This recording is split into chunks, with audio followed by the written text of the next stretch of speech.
Airing first on Asheville FM, this is The Final Straw, a weekly anarchist, anti-authoritarian radio show broadcasting from occupied Saligi land in southern Appalachia.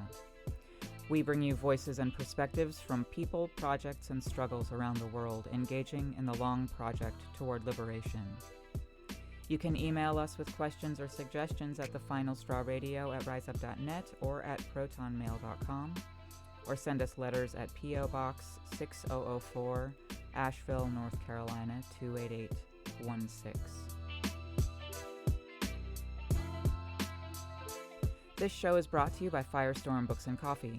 Located at 610 Haywood Road, Firestorm is a locally owned co-op specializing in offbeat, underground, and independent literature. You can find a sample of Firestorm's books and zines, plus a full calendar of events at their website, firestorm.coop. This week, we had the opportunity to connect with Delee Nikal, who is a Wet'suwet'en community member, about updates from the Gidimt'en Camp that was created to block the TransCanada Coastal GasLink pipeline, or CGL, that Canada is trying to push through their un-ceded territory. In this interview, Bursts and Delee speak about ways folks can get involved, both in so-called BC and elsewhere, how the COVID pandemic is affecting their work, and many other topics.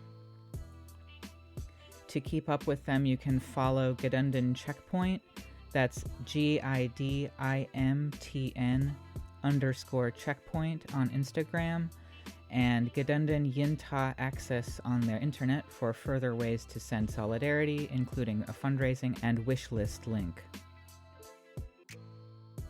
But before the interview, here's a brief announcement on behalf of Sean Swain. We would like to draw attention to a fundraiser in order to get Sean proper legal representation. As we all may know by now, there is nothing restorative about the prison system. Its only reason for being is punitive and capitalist. Sean Swain has been in prison for the past 25 years for a so-called crime of self-defense and radicalized to being an anarchist behind bars.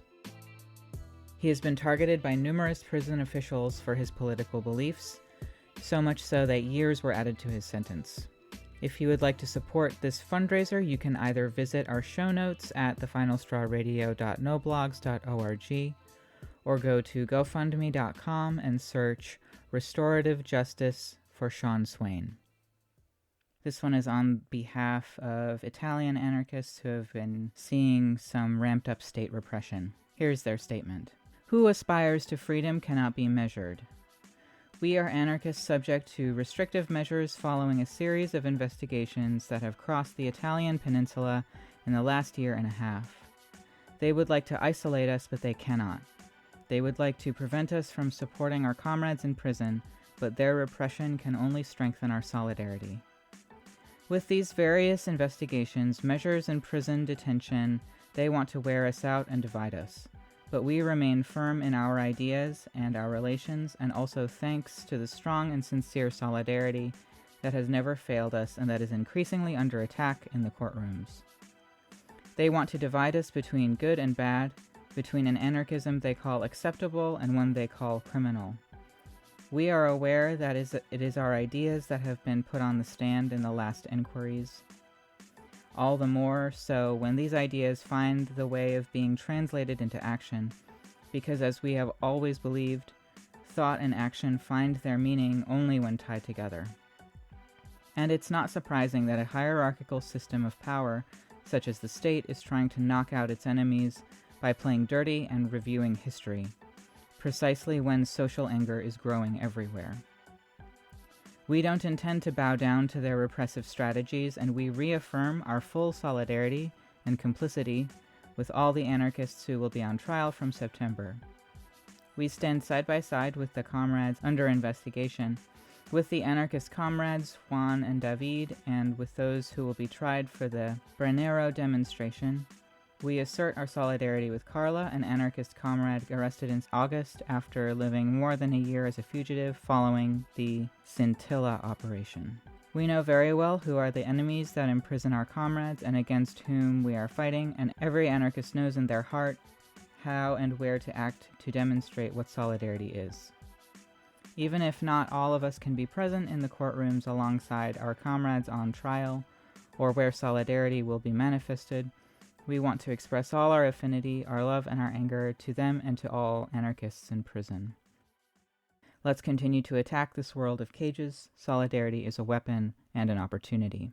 Anarchists with measures, exiled and confined. And now here are some words from anarchist prisoner Sean Swain. What you say, what you say, what you say, what? We'll come like a war! The Trump administration and mayors all over America have bought into this wild falsehood that all of the violence we see in the streets is being instigated and inspired by outside agitators and professional anarchists. Some mayors have even gone so far as to rattle off numbers of arrestees and then drastically inflate the numbers of those they say are from out of town.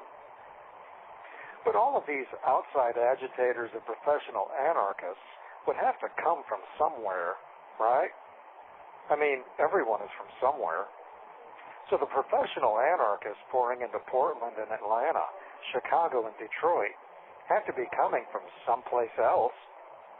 Where does Trump and the mayors think they're coming from? Canada? An underground Canadian anarchist training facility? Get the out of here. I've got a simpler solution. I know who's promoting the violence and destruction. I am. It's me. I've been doing it for years, week after week, and now finally everyone's listening. I never get any credit. I guess that's because they don't hand out Nobel Violence Prize. But having resolved the mystery of who is really behind the violence, me, we now have to acknowledge that there are, in fact, outside interlopers who are invading communities and trying to influence the tone and character of those rebellions. One such group calls itself BLM 757, and it's been intruding into the rebellion in Richmond, Virginia. They're not there to foment the violence and property destruction, however. They're there to stop it. Members of BLM 757 came to Richmond, it seems, from the Tidewater area, which has the 757 area code. Tidewater is about a 45-minute drive from Richmond. So when mayhem and chaos broke out in the Richmond area, when locals there had had enough and took to the streets of the former slave capital, helping Civil War statues have slip and fall accidents, and smashing property of the established order, BLM 757 decided to come to the rescue, to interfere with the organic resistance that was developing on the ground in someone else's community. BLM 757 raced to Richmond to restore nonviolence and to stop the property damage. It wasn't enough that they themselves were nonviolent. It wasn't enough that they had opted out of violence in their own struggle, but they saw it as their mission to obstruct others from struggling according to their own consciences. Now, before I go any further, I want to be clear that what I'm saying is not a criticism of the Black Lives Matter movement, however we understand that. I don't know what formal relationship BLM 757 has to that movement, if any. My issue is with BLM 757 and those who do what they do. Here's the problem. Folks like BLM 757 think they're preventing violence. They're not. Cops killing black people is violence. Cops locking up anyone is violence.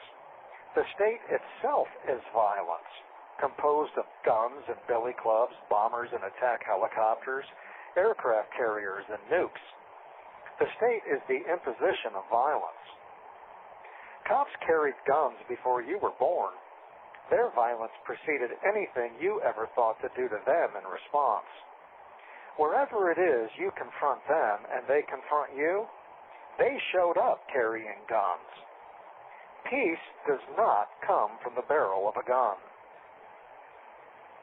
So-called pacifists like BLM 757 aren't preventing violence. They're preventing counter-violence. They're preventing counter-violence being deployed by other communities who have been the victims of state violence. The end result of what they do, if they succeed, is not the prevention of violence, but its continuation. Groups like BLM 757 stopped rebels from engaging in effective resistance that would actually change things, the kind of resistance that would get the oppressor's attention. The state only speaks one language. That language is violence. If you're speaking in any other language, you might as well be babbling in Portuguese. The state can't hear you. So I challenge BLM 757 and everyone else interfering with effective counter-violence to listen to my final straw segments for the first 3 months of this year, when I read all the names of the people killed by cops in 2019. Name after name, segment after segment, week after week, month after month. So if you get in the way of rebels' counter-violence, you're responsible for the length of that list next year. That blood is on your hands. So stop getting in the way. This is anarchist prisoner Sean Swain, in exile from Ohio at Buckingham Correctional in Dillwyn, Virginia. If you're engaged in insurrectionary counter-violence, you are the resistance. You can write to Sean Swain at his latest address at Sean Swain, number 2015638, Buckingham Correctional, P.O. Box 430, Dillwyn, Virginia, 23936. You can find his past writings, recordings of his audio segments, and updates on his case at seanswain.org, or now follow him on Twitter at @SwainRocks. So I'm joined by Delee Nikal, Wet'suwet'en community member from the Gidimt'en clan, and please correct me if I'm wrong, but the GasLink House, First Nation, so-called British Columbia, Canada. We spoke over a year ago about the Gidimt'en Camp. Would you care to introduce yourself further? Any, like, your preferred pronouns or any information that I didn't touch on? She and her, or them and they, and yes, I'm Delee Nikal. Gidimt'en is my clan, and GasLink is a house group that I belong to, and my father clan is Likhtsamisyu. Well, so earlier this year, the RCMP built up forces around Wet'suwet'en territory, blocking, which was where blockading was happening against Coastal GasLink coming onto unceded territories to build this pipeline, the CGL pipeline. Can you talk a bit about, and we got to talk to some folks that were actually at the access point a couple days before the raid and carried a little bit of news at the time, but it's been months and months since then, and I'm sure a lot has happened.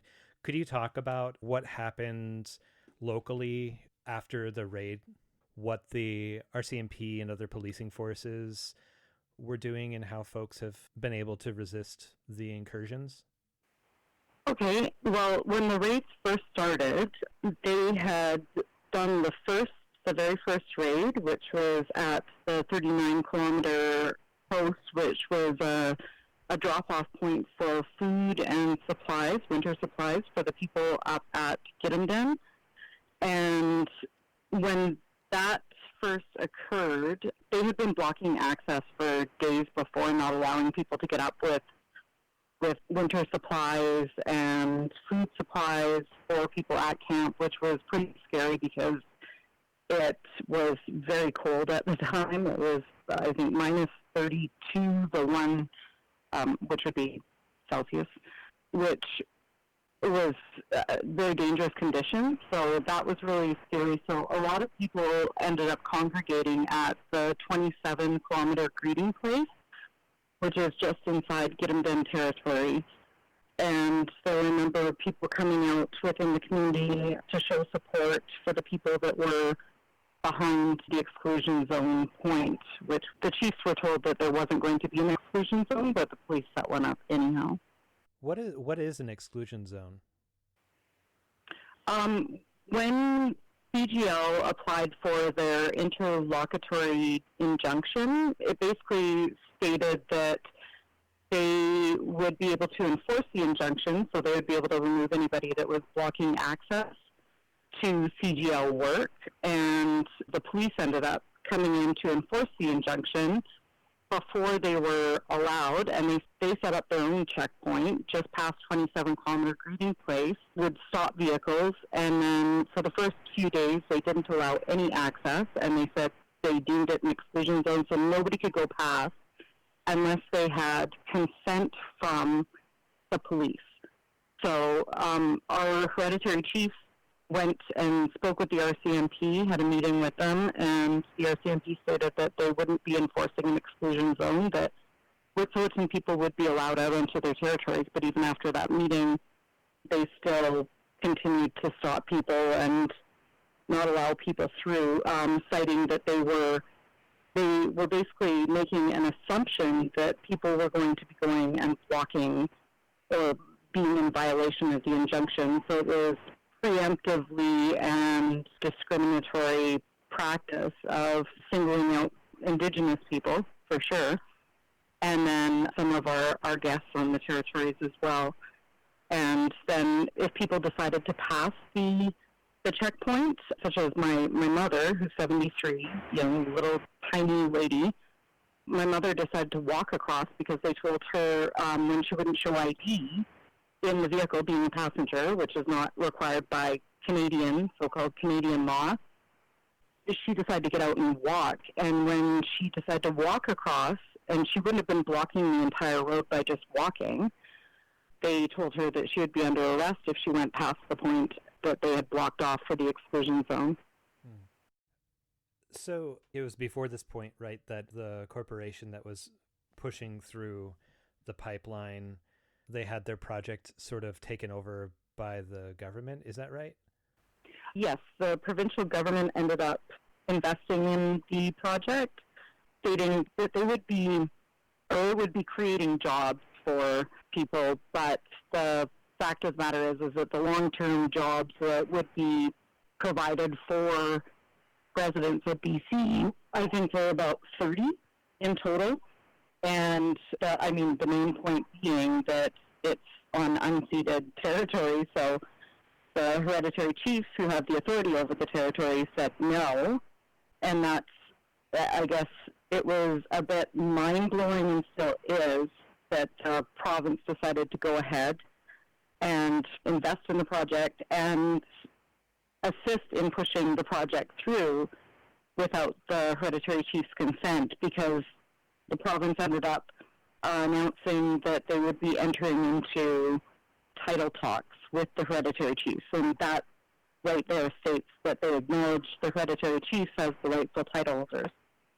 So it's all very backwards and messy. And yeah, I mean, is it a case where like the left hand doesn't know what the right hand's doing? Like, has the federal Canadian government stepped in to clarify what the courts have understood and what as you said has been like shown by them saying, yes, let's sit at the table and let's have this chat?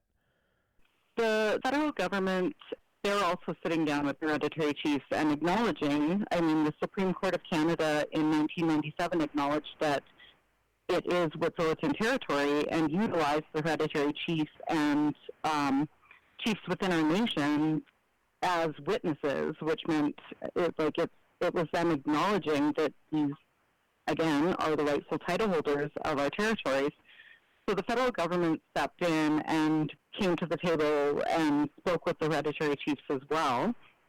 But in part of the agreement to talk, signed a paper and had the hereditary chief sign a paper stating that the Coastal GasLink project was, or the MOU, I guess, talks were non-transactional and not retroactive, meaning anything that was started before the signing of the MOU would not be included in the Memorandum of Understanding discussions on title.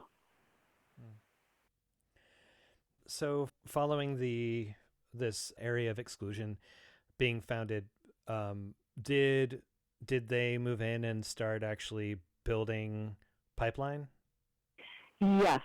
So after it was a total of 4 raids and 4 violations of, well, more actually, of violations of Article 10 of UNDRIP, the United Nations Declaration on the Rights of Indigenous People, where they forcefully removed us from our lands.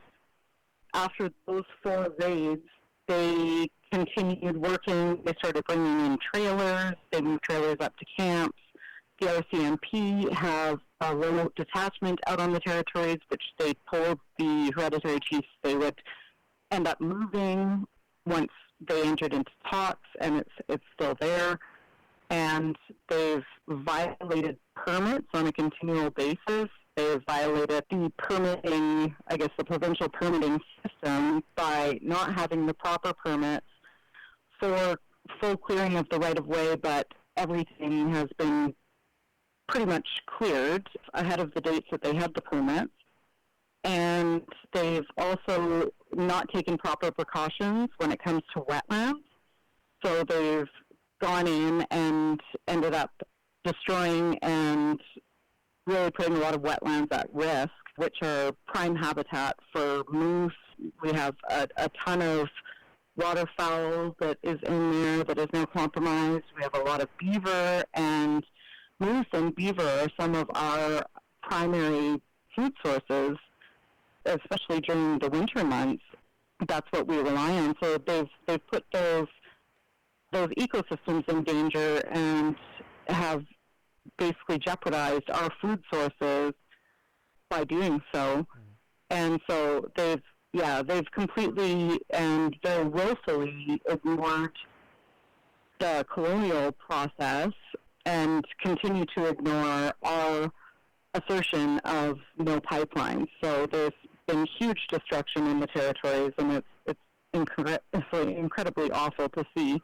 Berry patches are gone, and a lot of our natural medicines are gone, have been destroyed, and there's approximately, I'd say probably over 150 kilometers of right-of-way that's been leveled. And we put in, I guess it was an appeal for the permits on the wetlands for the government, the provincial government, to come out and assess the damage that had been done. And Coastal GasLink received a cease and remedy order from the provincial government, but the wetlands have remained destroyed, and they haven't gone in and remedied, and they're continuing to work. So it's pretty frustrating. It's frustrating to have the RCMP, the police, out there protecting Coastal GasLink workers, and they're just allowed to continue to roam free throughout our territories, while the provincial and federal governments are saying, yeah, we acknowledge that you're the rightful title holders and we're entering into these talks with you, but we're actually not going to respect you enough to stop this project. We're actually going to be funding it. And how have the RCMP and police been engaging with the local communities, the Indigenous folks on their own land? Oh, very. I mean, during the raids, there was excessive force for sure. Prior to the raids, people being stopped, myself being one of them, I was stopped a number of times at that arbitrary exclusion zone or checkpoint that they put up, and that's continued. I mean, we saw a video of one of our Gidimt'en neighbors who was out at Gidimt'en, who had a sniper rifle pointed at him, and he pleaded. He was incredibly distraught and pleading for the sniper not to point the rifle at him, and the person continued. And then we saw out at our Chief Wass has a smokehouse out on our territories, and this was months after the raids, and there were heavily armed RCMP out in the middle of nowhere. We get these pictures off this trail cam that we have out there, and these RCMP are carrying high-powered rifles as they're out in the middle of nowhere at a smokehouse that you have to trek into. It's right beside the river where we gather our fish, and we smoke our fish in that smokehouse, and we have families out there.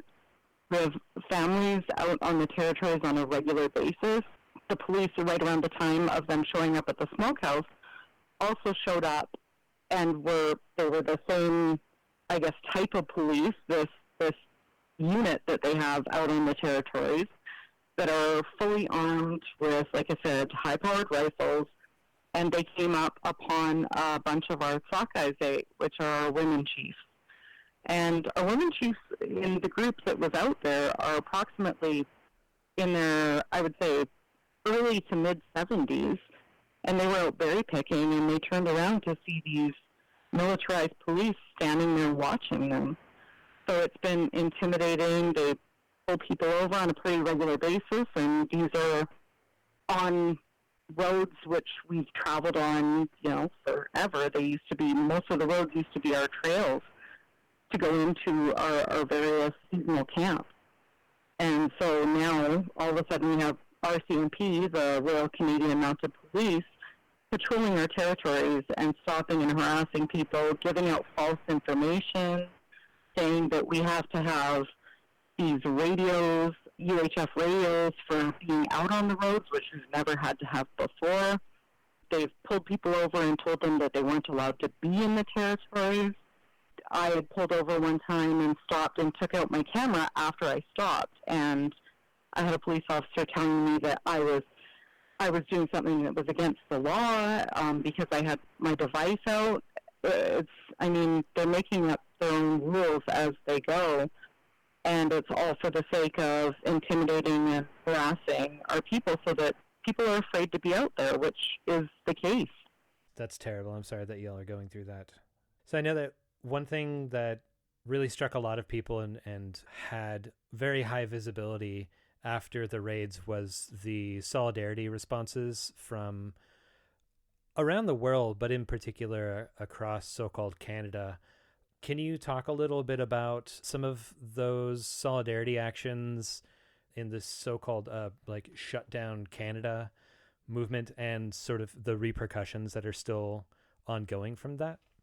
Yeah, we saw a huge amount of really amazing people step up and recognize that this is about so much more than just a pipeline, that it's about Indigenous rights and Indigenous sovereignty, and they saw the bigger picture and were willing to go out and make some pretty bold moves in blockading ports and blockading the railways and blockading highways, and it was an amazing movement. However, there were a number of people that ended up being subjected to charges, and then again, the colonial system came in and started granting very widely scoped injunctions. In a couple of cases, there were injunctions that were given all the way across Canada for not blocking tracks.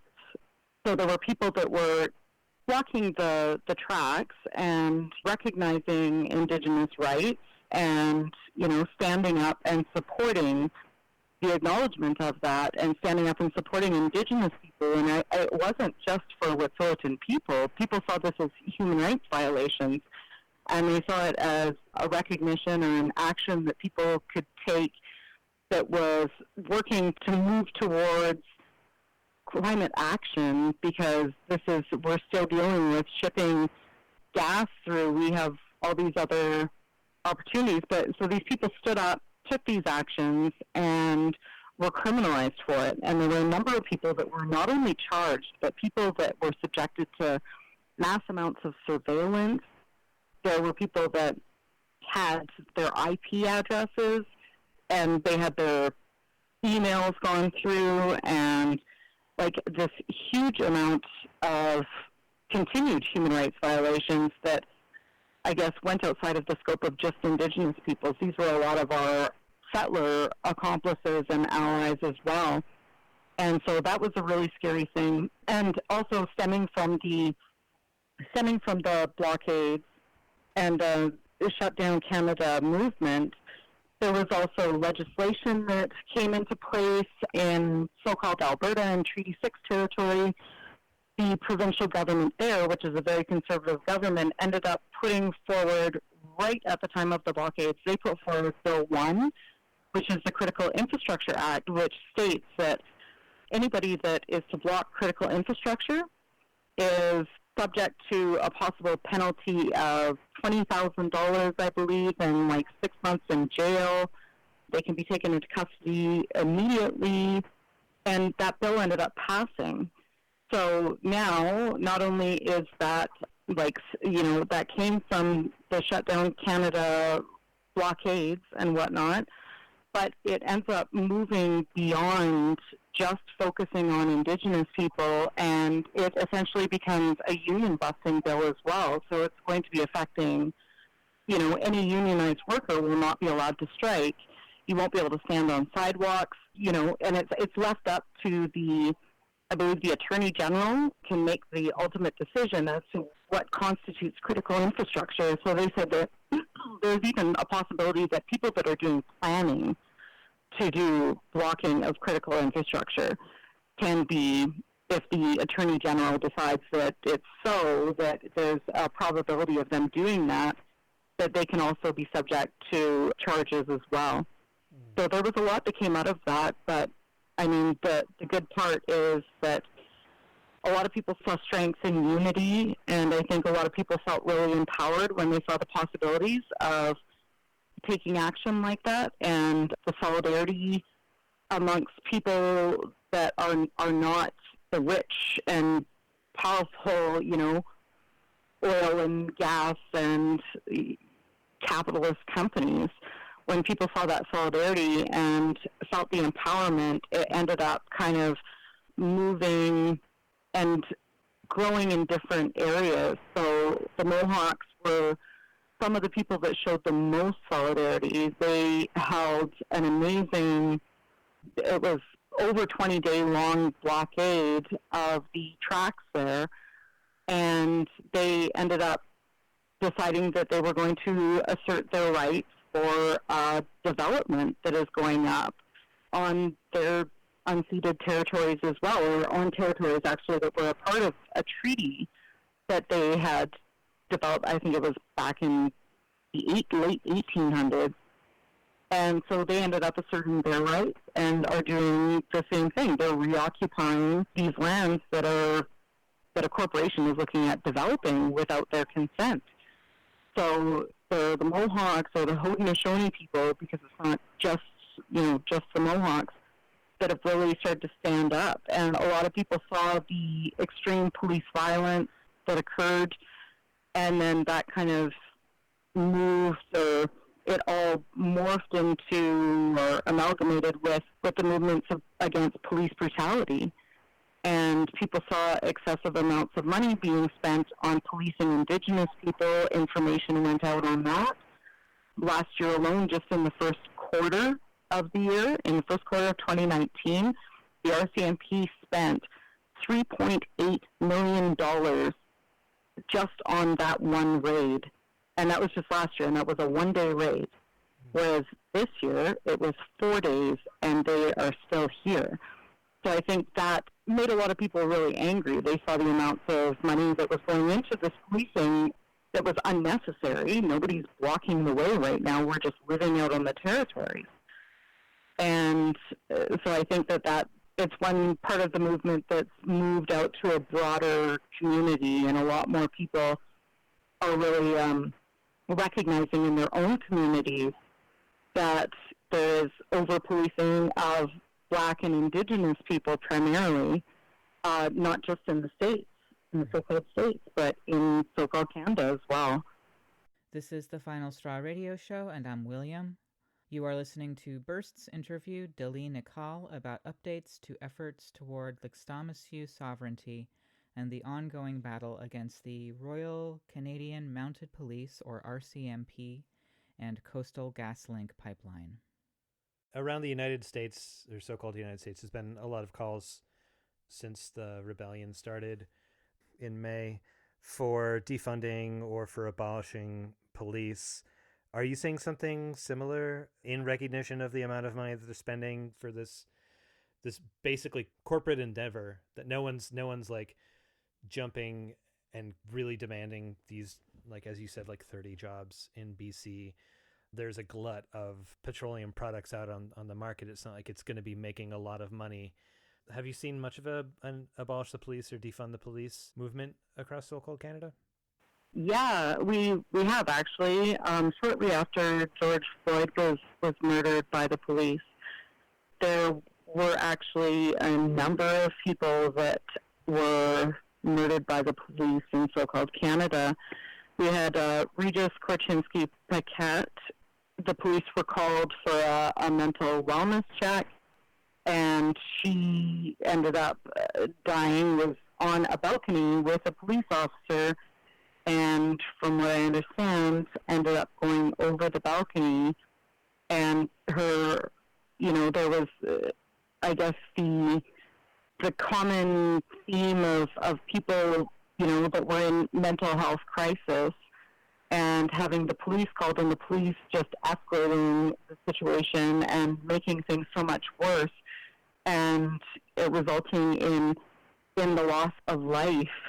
That occurred with her, and then it occurred with Chantal Moore, who was a young mother who had just moved back east, and the police were called.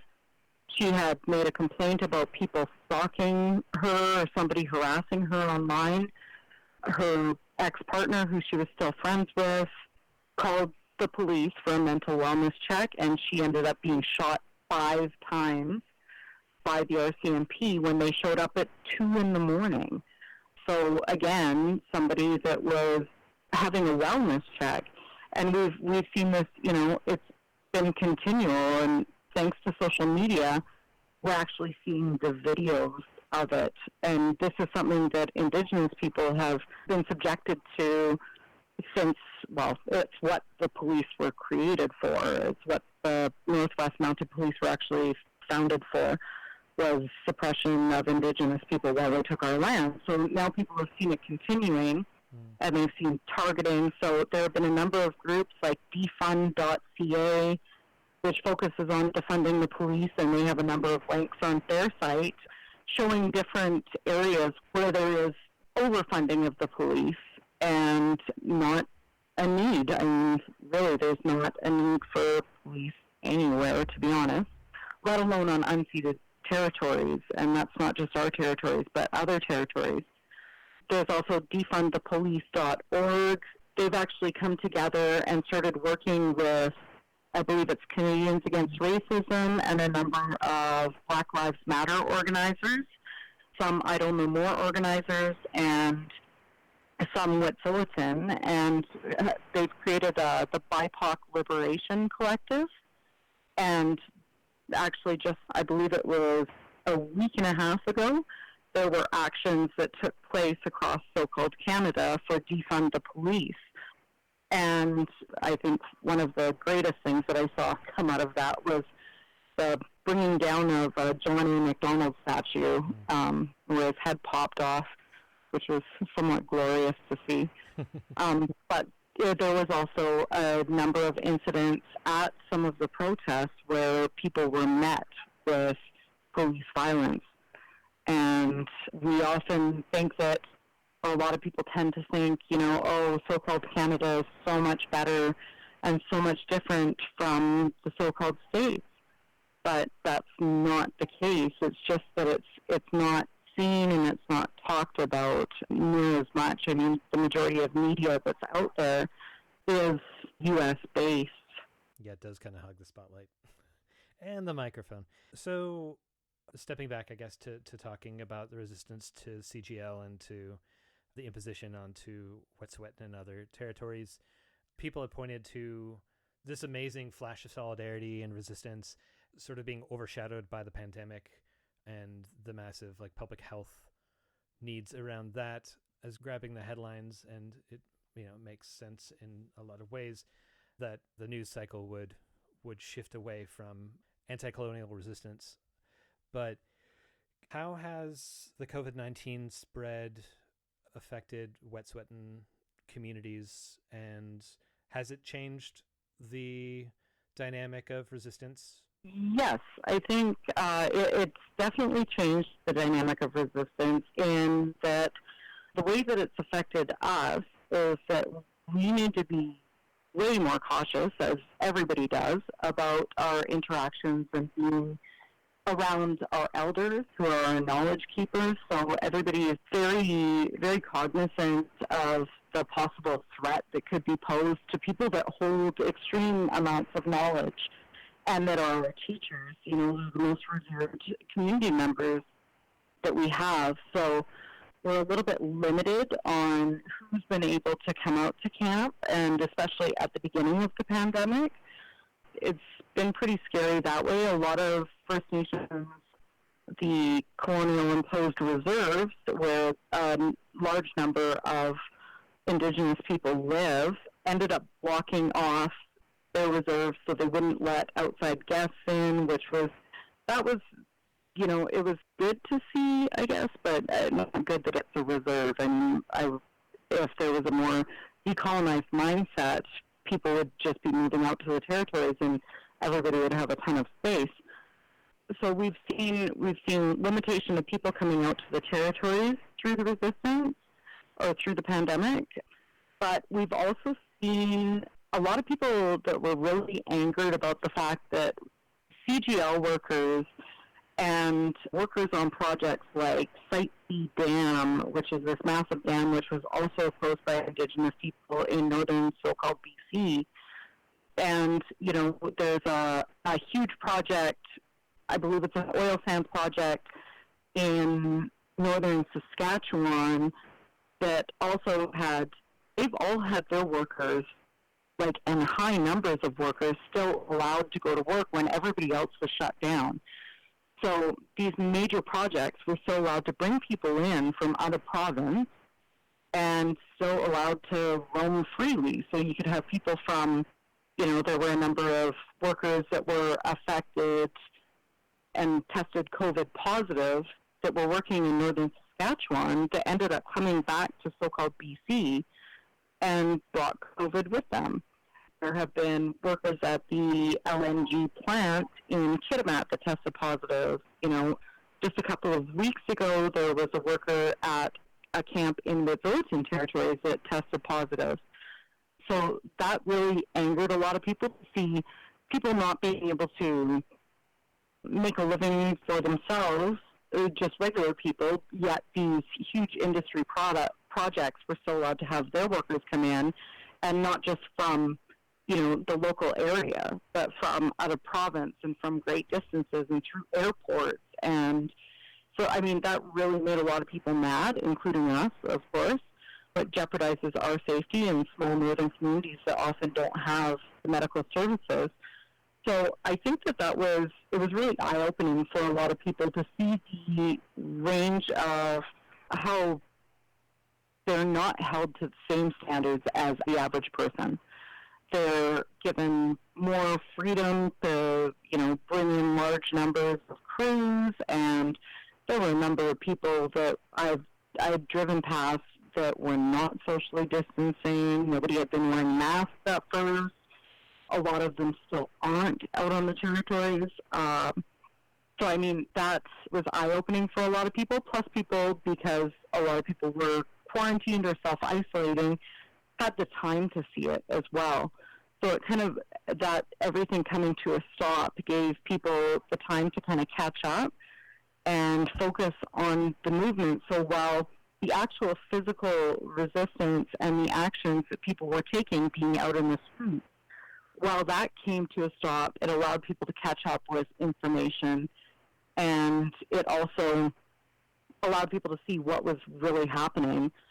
And we hope to do our best in bringing people out to the territories. We've just recently made a call out for a work camp. Likhtsamisyu has just had a work camp, and I believe Unistoten has, with COVID precautions in place. So we are starting to get people, you know, back out to do work and to continue the building on the territories and to continue revitalizing a lot of our villages, like Likhtsamisyu, who now has 3 cabins built. So, I mean, we've been able to do what we can with the pandemic in the safest way possible. I think that it's also, I've been somewhat happy with it, I guess, in the sense, not in the sense that people are dying, and I've seen a lot of ignorant people out there that don't have any reverence or concern for other people's health, but it's also shown people that the system that we're living in, this colonial capitalist system, is not working for people. As soon as we start to see a collapse, well, we have, industries and corporations that are still thriving and that are making these huge amounts of money. Yet we have the average person facing possible eviction of their places, or, we have climate crisis come up and people are getting minimal funding and minimal help, and it's ending up showing people that, Indigenous, our values and our system, which is focused on taking care of each other, is actually a better system than, this capitalist system that we've been living in. So I think the pandemic, with the downfall of economy, the economy that came with it, has been somewhat. It's definitely been tough on people, and I don't diminish that fact at all. But it's also been just a real eye-opener for a lot of people, which I do believe is good, because I think that the more that people see the truth of the system not working for them, the more, angry that people will get, and the more resistance that will be there. The more that people will read up on it and, be able to plot, plan, strategize, organize, mobilize, all of those things. It's, I have hope that this state of discomfort that we're in is just going to lead to further growth in resistance movements and solidarity as a whole. I can hope so. So what sorts of help are you all, like, what sorts of ways can people be in solidarity in their various manners? Like, whether they're, as you said, like, there were work camps that had happened that were taking into account precautions around COVID, and I'm sure that there's less people being invited up for that reason. But yeah, what are some ways that people can show solidarity with the continued resistance against the Coastal GasLink pipeline and incursions into sovereign wet Swetin territory? Well, I think with things being limited in, people moving around, and not just the pandemic, but we see huge amounts of people being detained in, in these immigration detainment camps down on your side of the, the imperial border. Mm-hmm. And so I think people being able to stand up and support whatever's local, whatever Indigenous movements and whatever resistance movements, including Black Lives Matter, including the defund the police, all the PDX protests, any sort of resistance, I think, is actually a help to us, because it's not a matter of just stopping this one project. It's a matter of looking at, it being a part of the whole picture. And I think that if everybody works together to take care of each other in these times that are incredibly hard, there are a number of resistance movements down, in the so-called states, like the Kumeyaay Defenders Against the Wall. They are standing strong. There are still people that are at Standing Rock. There are people that, are fighting against all these different, I guess, Indigenous resistance movements that are down there, and, people that are standing to abolish ICE and defund the police. All of those things are all a part of the exact same system. So I don't think it's a matter of, like, just helping us. Awesome if people are in this area and can come up and have skills to be able to help with building and just helping out at Gidimt'en or at Likhtsamisyu village. that's awesome. Monetary donations or like having things donated. One of the best things that we could possibly have is, some companies donate food for us. We got a bunch of fatso peanut butter, and we get coffee. Mm-hmm. We get Bows and Arrows coffee, and things like that. Just those donations are a huge, huge help. So, I mean, if people are able to, I know not everybody is able to right now, but donations of winter's coming up. Up here we essentially skip summer. So winter's coming up, and so people at Gidimt'en Camp and I'm guessing probably un-ceded will be looking for things like, wool gloves or wool mitts, winter clothing, things like that. Plus any donations, any information gathering, messaging on social media. I mean, all of these things are a huge part and a huge help to our resistance. I think one of the biggest things is just people educating themselves and others, because the more that they do, the more angry that they're going to get, and the less likely they are to just stand by and allow it to happen, right? Oh, you mentioned social media, and there was this like purge of at least some anarchist and some anti-fascist projects off of Facebook within the last month, and I've heard tell of un-ceded and other related social media accounts being at least shadow banned on like Twitter. Is that a thing? Is that something that people can press those corporations about? Yeah, absolutely.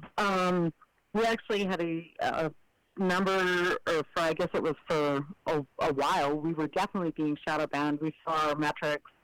Our metrics definitely showed a massive drop, and people were messaging and saying that they weren't seeing our content anymore. So I think absolutely, we just actually joined the Collectiva platform. Cool. But I have no idea how to use it, so I'm going to have to take a couple of lessons in that or something. I'm like way older than anybody else probably just using it. But, so yeah, we've seen definitely things like that. The majority of our content is fairly, I guess, it's not as aggressive as as maybe we would actually like it to be, but that's because our messaging has to reflect our community members as well, because it has Gidimt'en name attached to it. So as much as we would like to say, yeah, go out and crush the system and let's take everything down, we really have to limit our messaging. So it's pretty hard, or it would be pretty hard for our content to have the same, banning and limitations and, expulsion from platforms that, say, different anarchist groups have, and different anarchists in general. I mean, which is ridiculous. You see all these extreme right and conservative and, Blue Lives Matter people posting whatever they want, and some of it's horrific. And yet you see people talking about community care, and they're being taken off platforms. It's incredibly frustrating, but, I mean, it's also par for the course. It's a system that we live in, and it's not surprising. It's something that, we've always seen. There's always been a limitation to how loud our voice is. So it's par for the course. So yeah, well, yeah, like you said, there's Collectiva, and I know a lot of anarchist projects have been moving over to Mastodon. I mean, there's like a big trade-off with doing that sort of thing, but it is, as you say, not that surprising when capitalist social media is shut us out or or squelch our message because it directly at some point challenges their profit, you know. Yeah, absolutely. It's the same with mainstream media. I mean, people are only really going to get one version of the story, and that's going to be the version that is put out by the people that own the papers, which are often major investors in banks, or, you know, which ultimately leads to oil and gas companies and extraction companies. So it's, it definitely does limit it, but so far, knock on wood, we have been able to have a fairly decent presence and voice, and especially our Instagram primarily, actually. We get the most active people, and we have the most connections with that. I shouldn't say that now. Somebody's going to shut it down, but... I can cut it if you want me to.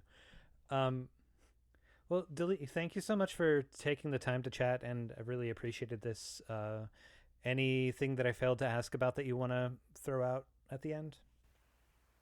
I guess just I really hope that people sort of look up whatever's going on in their territories as far as resistance movements go, and I think educate themselves on whose territories they're on and the history of those lands. And I think, I guess just keep on fighting and help each other out. Make sure that we work towards, you know, demolishing the system that's not working for us. Yeah, that's killing us. Thank you so much. Yeah, of course. Thanks very, very much. That was super on point, and you covered a lot that I didn't ask about and I wished in retrospect that I had. So sorry. No. On. No, Yeah. absolutely not. That was not me throwing shade. That was Burst's interview with Delee Nikal about updates at the Gidimt'en Camp. To keep updated with them, you can follow them on Instagram at Gidimt'en_checkpoint. That's GIDIMTEN_checkpoint. And on the internet at Gidimt'en Yintah Access for further ways to send solidarity, including a fundraiser and wish list link. Visit our show notes for a past interview with Delee at the start of the camp and the active blockade against CGL, and also for links to projects, platforms, and groups that they mention.